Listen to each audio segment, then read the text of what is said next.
माता पिता की कहानी। गांव के पनघट पर चार औरतें पानी भरने आई। पानी भरते भरते वे एक दूसरे से बातें करने लगी। चारों के एक एक पुत्र थे।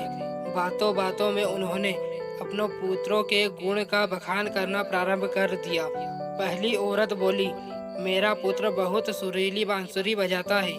जो भी उसकी बांसुरी सुनता है मंत्र मुग्ध हो जाता है। मैं ऐसा गुणवान पुत्र पाकर बहुत प्रसन्न हूँ। दूसरी औरत बोली, मेरा पुत्र बहुत बड़ा पहलवान है। इस गांव में ही नहीं बल्कि दूर दूर के गांव में भी उसकी बहादुरी का डंका बजता है। ऐसा गुणवान पुत्र भगवान सबको दे।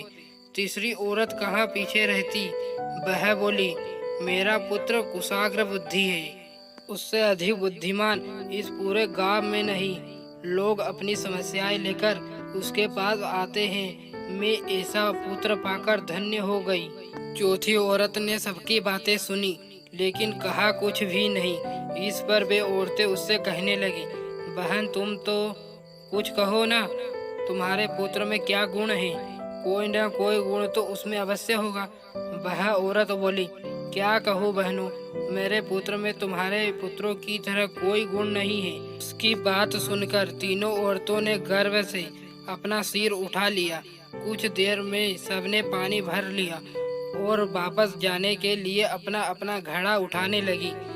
उसी समय पहली औरत का पुत्र हाथ में बांसुरी लिए वहां से गुजरा।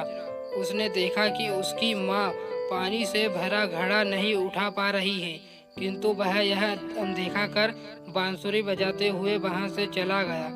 दूसरी औरत का पहलवान पुत्र कुछ ही दूरी पर मुग्धर घुमा रहा था। उसकी माँ कुएं से घड़ा उठाकर जैसे ही उतरी उसका पैर फिसल गया। किसी प्रकार वह संभल गई, किंतु पहलवान पुत्र अपनी माँ को नजर उठाकर देखने के बाद भी उसके पास नहीं आया और अपनी कसरत में लगा रहा। तीसरी औरत का पुत्र भी वहां से किताब पढ़ते हुए निकला। उसकी माँ ने उससे कहा, पुत्र मैं दोनों हाथों से घड़ा पकड़े हुए हूँ, ये रस्सी जरा मेरे कंधे पर डाल दे। लेकिन वह अपनी माँ की बात अनसुनी कर वहां से चला गया। तभी चौथी औरत का पुत्र वहां आया।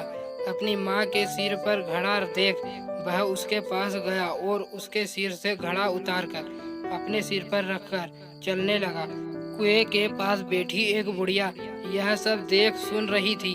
वह बोल पड़ी, मुझे तो यहाँ बस एक ही पुत्र गुणवान नजर आ रहा है, वही जो अपने सिर पर घड़ा लिए जा रहा है। माता पिता की सेवा करने वाले पुत्र से गुणवान पुत्र भला कौन हो सकता है? सीख, गुणवान वही है जो अपने माता पिता की सेवा करे और साथ ही सबकी सहायता के लिए तत्पर रहे। दोस्तों, आपको वीडियो पसंद आया हो तो वीडियो को लाइक और चैनल को सब्सक्राइब जरूर करें। धन्यवाद।